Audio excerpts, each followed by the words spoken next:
Do you know what the hardest part of being successful is? Starting, beginning the process from step A to step Z. How do you take an idea and make it reality? How do you begin developing a product, a service, a business, a brand? Everyone starts in the same place, which is at zero. And the most important thing to do is to actually start. You have to take that first step. You can't win the race if you do not start. So today on the podcast, we are going to discuss starting anything, how to start, thought process, how you get from nothing on the sheet to the first thing that can then take you on to being successful. So today we're going to talk about getting started, why it's important, and how you do it. So here we go. We're going to talk about that right now. Let's get this right here in place. And here we go. It's the Saturday Morning Hustle. Let's talk about how to start anything, a project, a product, a business. How do you go from an idea to something that's actually potentially profitable, potentially successful? Well, you follow supply and demand. You've heard this term before. You've heard this phrase, supply and demand, right? But what does that mean? It means if you want something to be successful, you have to find a niche area that you can work in, solve a problem, or in business terms, reduce someone's pain it takes for them to be in business or to do something in their life, to present something in a new or creative way, or to create desire. And this is what luxury items do for us. They create desire for us to own them and the status that comes with them. These are some of the ways that you create value in an idea. Now that you have an idea and a way to create value with it, you can present yourself an opportunity. You can create an opportunity to do something with that, to take an idea, attach value to it, and now you have an opportunity. Everything starts in the same place. Everything begins the same way, no matter what it is. The simplest thing you do, the most complex thing you do, to build a complete global brand or to just simply get an idea onto paper. Everything starts at the simplest version of the idea. The most basic version of what you're trying to accomplish is where you start and how you can begin to be successful.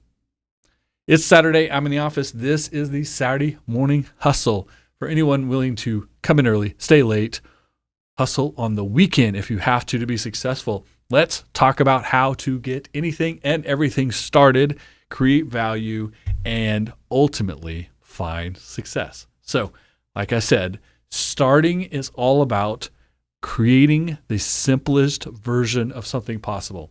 The most basic idea, the most basic concept is where everything starts, and then you can go forward from there. Why it's so important to be very focused on what the most basic version is if the most basic version isn't obvious what it is, what it does, the value that comes with it, then you're starting in the wrong place. You have to understand what it is you're trying to accomplish in its most simple format in order to understand how do you get from where you are with 1% complete to how you get to 100% complete. You have to understand where it comes from in its most simple form. If you can't put value on it in its most simple form, you're probably chasing the wrong idea. If you can't understand it, if you can't explain it, if you can't figure out how it happens in the world, where it fits, who it benefits, how you could possibly find a way to manage it. If you can't do any of those things at the most simple value, your idea is not a good idea. It needs to be something changed or thrown out. But if you have an idea that's as simple as possible, that you can explain it to anyone, Einstein said, if you can't explain something to a 7-year-old, you really don't know what you're talking about. So the most simple version of something that can be explained to anyone, then you can create value with, you can start with, to move forward with, or to even start running fast and hard with, right? When you think about construction, when you build something, when you build anything, the simplest thing through great big buildings, things have to be in square, things have to be measured correctly, things have to add up mathematically when you're constructing something. If a corner is out of square, if it's not a 90-degree square the way it's supposed to be to form a true corner, the closer to the corner, the harder it is to notice. But when you get a foot or 2 foot or 10 foot away from the corner, the lack of being in square, the error is exponentially more effective to the outcome. So if you can't get it right at the simplest place where errors are least effective to you, those errors, those mistakes will continue to follow you along the span. So start by understanding, eliminate opportunities for mistakes at the simplest part. In business, we call this developing an MVP, the minimally viable product. Or sometimes it's not a product, sometimes it's a service, but it still can be packaged up as a product. So minimally viable. You don't start a business with a fully developed product that does everything you will ever need from it. You start with the minimally viable product. Minimal viable. What that allows you to do is take the simplest version of your product or service, the simplest version of your business model, whatever it is you're building, make the most minimal version of it minimally viable. Now, it has to be viable, the second half of the minimally viable. So it can't be so simple it won't stand up on its own. It can't be so simple that you can't explain the real depth of what it is. You can't say it's a rock. A rock, that's too simple. A rock that I put in a package and I call a pet rock. Now, that's minimally viable. It's an MVP. It's a minimally viable project. Why is it important to start with a minimally viable product? Because you have to understand what you do with it once it becomes a thing, physical or otherwise, and you need feedback. You need to ask the potential audience who you think is interested in your widget, your pet rock in this example. Can you sell it to them? How? And what is it that they need from the most minimal version to a complete version, or at least a version that you can start transacting with, that you can start selling, that you can start your business with? So if it's a pet rock, the pet rock has to be in a box. The box has to have a closure, and the box has to explain why I'm buying the pet rock, and maybe it comes with a name. You could learn all those things by showing your pet rock idea to potential targets, getting their feedback, listening to them. That term's going to come up many times today. Listening is always the key. Get your feedback from your target audience, who you're developing this for, and develop only what they completely demand that you develop. So the pet rock is not the greatest example, but let's say it is a phone app. Whatever the phone app does, it has to, first of all, minimally viable. It has to be packaged up in something that can be put on a phone, a smartphone, whether it's Apple or Android. It pops up when you push the button, and then it does the thing that you expect from it. People may tell you, I need it to do option A, B, and C. I need it to have a security level, or I need it to have some type of connectivity, or I need it to import information from other apps. Whatever these things are, the thing most often asked for, the thing that your audience says it has to do this, or I'm not interested in it, no matter the price, it's not a pricing yet, it's what will make them interested, what's something they would find value in, whatever they tell you consistently a lot. Not because one person said it, but because 90 out of 100 people said, we need this out of our phone app. We need this out of our widget. We need this out of our pet rock. Now you know where to start. You go from minimally viable to something that you could potentially sell, something you can transact, something that you can do business with. You do that by listening, gaining the feedback, only putting the features, the functions, the necessity in that is demanded by your audience. Then you can move forward. It's the same thing with an idea. You have an idea to improve a process in your business. You have an idea to do something different in the way that you go about your business. Now go and ask the people that will be directly affected by that. Your stakeholders, your employees, your vendors, your subcontractors, your audience, your consumer, how will they be affected by it? And then listen to their feedback. Once you've done this, once you've developed a minimally viable product, you have something you can go to market with, something you can present to people, something that you can share with others, where you can explain what it does, the value it creates for them, and why they would want to use it. Once you've gotten there, your instinct is going to be to start expanding. Now that we have that version, let's do a different size. Let's do a different placement. Let's do different colors. Let's do all these different ways. Let's add more features. Let's add bells and whistles. Let's make it available in this way and that way. All of these things, all of these options that begin to make this a more complicated process. You should, again, expand only by demand. Once again, listen to your audience. It's not about what you want it to do. It's about what they want it to do. The people who use it, the people who will pay you for it, the people who would do business with you because of it, the people that would accept your idea, the people who embrace what it is you're trying to sell them, give them, participate there with them. And whatever it is that you've started from nothing, you had an idea, you created a minimally viable version of it. Maybe that's the only version you ever need. The pet rock in a box with the name, all it is, you're making money, everyone's happy, no one's complaining.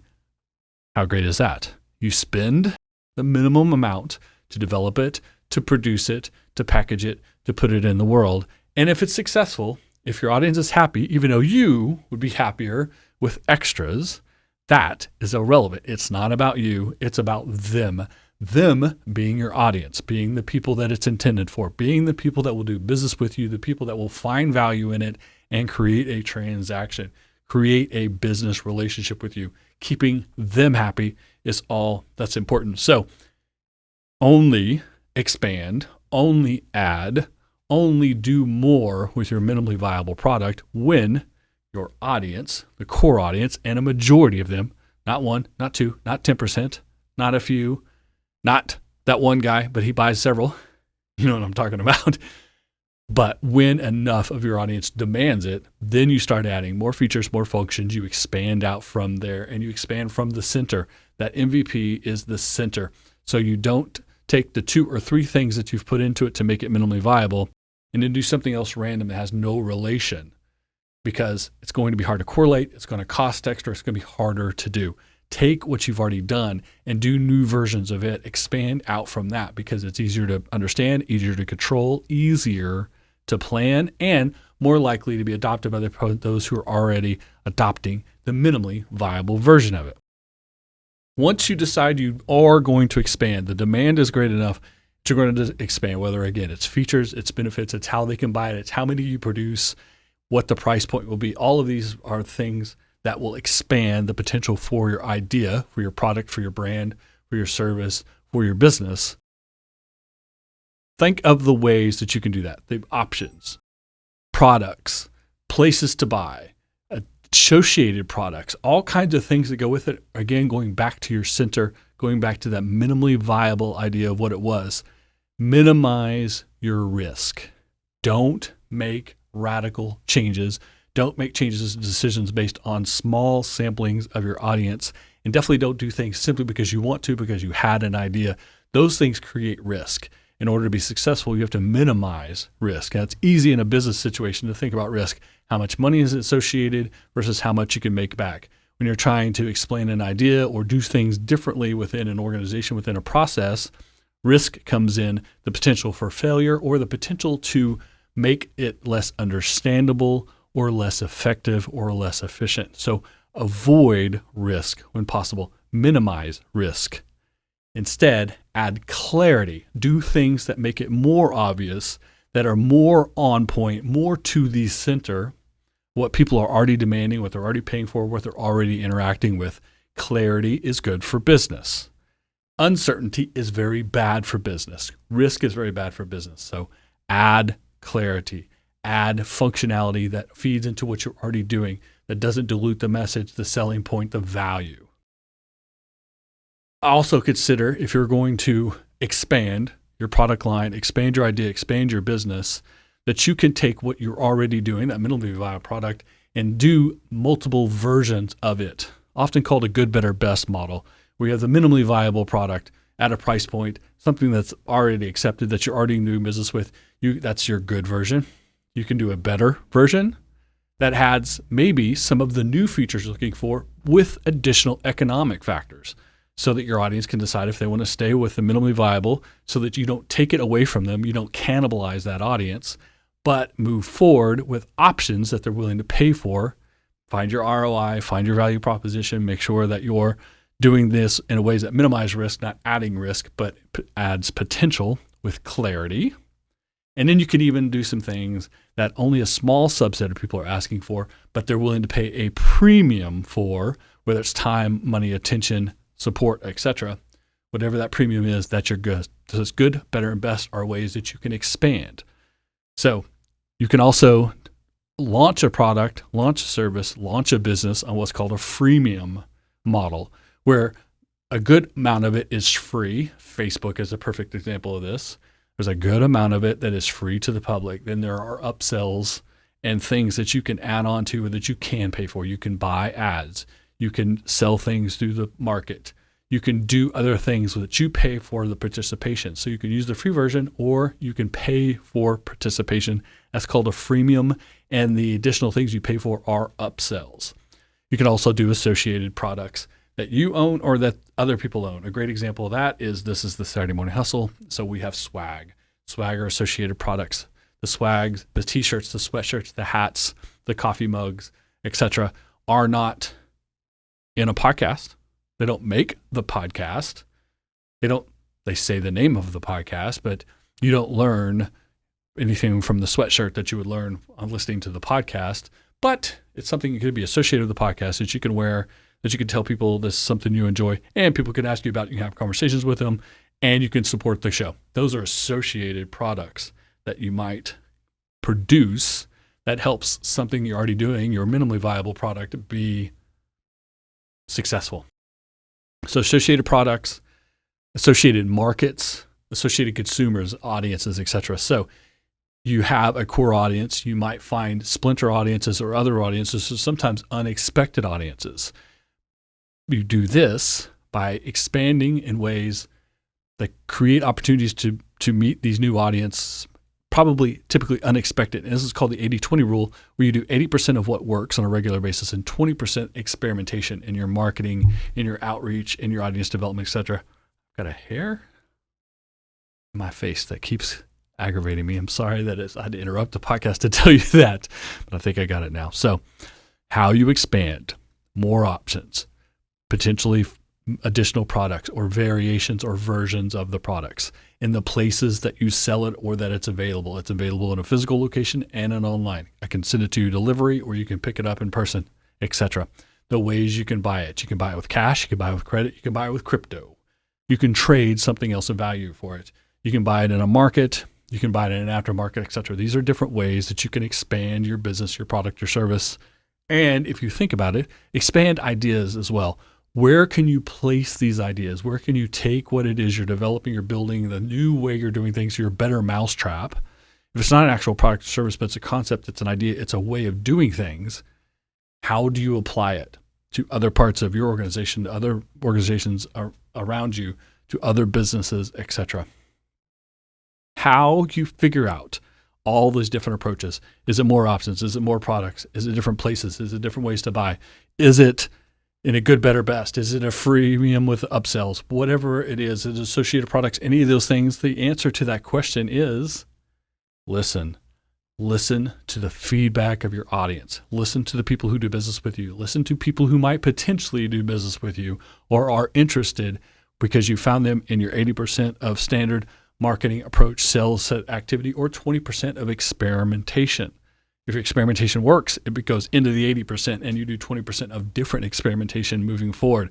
Most of that 20% is going to fail. That's why it's experimentation. That's why it's only 20%. That's why you keep control of the process. Listen.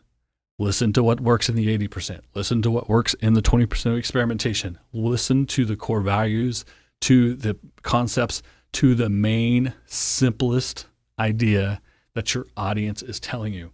What do they value? What will they do business with? What will they come back for? What are they willing to pay for? How do they interact? And why? Listen, listen, listen, listen. if you do that, how you expand your idea, how you expand your product, how you build your business, how you adapt your model to 2023 and 2024 and 2025 comes from listening to your audience, not from yourself, not because you want to, because your audience is demanding you do so. So the important thing here is you take facts over your ego. Now, if you're an entrepreneur, if you're a business owner, if you've developed a product or service, you have a little bit of ego. You had to have a little bit of ego to take that first step. All about how we get started. You start because you have belief in yourself. You have belief in your idea. You have belief in what you can do. That's some healthy ego. As you go through the process, as it becomes successful, as you engage your audience more, as it's more an external reaction to your original idea, you need to let go of that ego and let those external factors drive the process. It's not about you and your ego. It's about the facts that can drive you along. That comes from feedback. That's why listening has been so important today.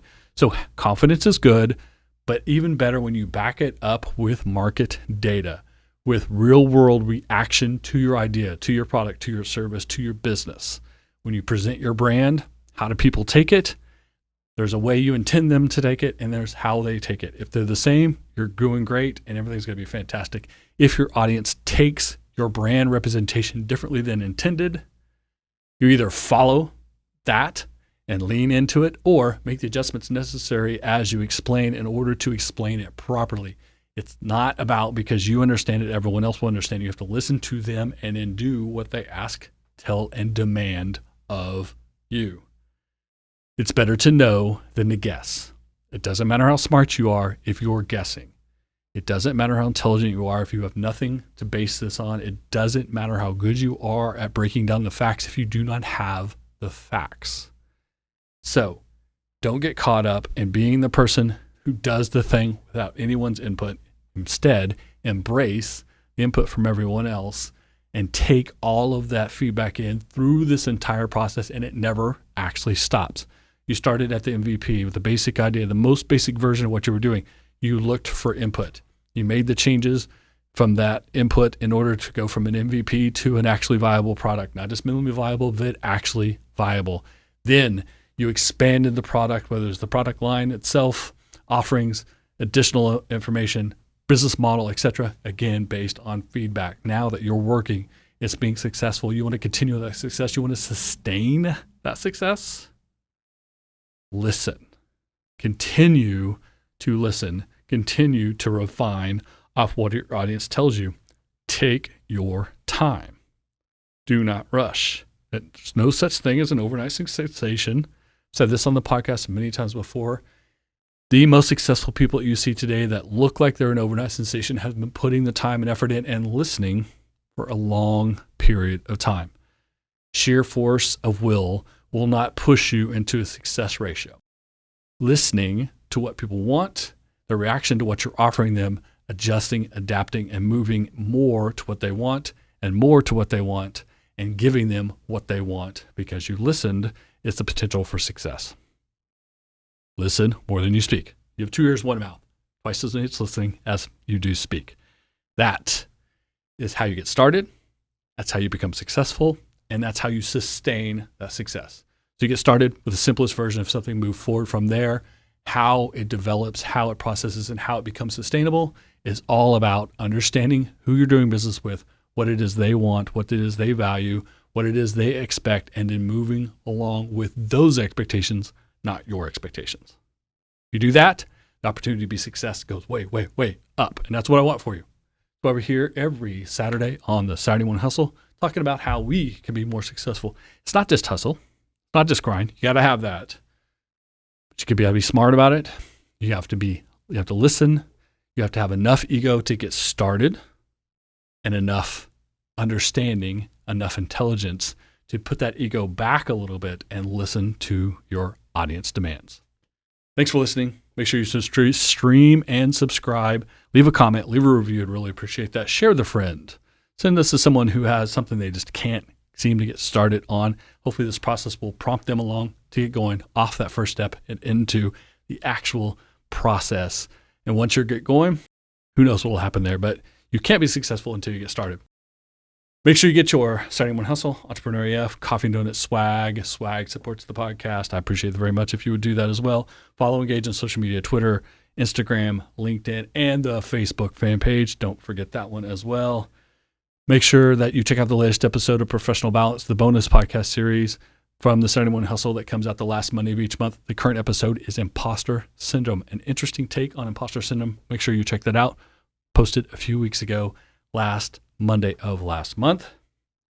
All the info, all the last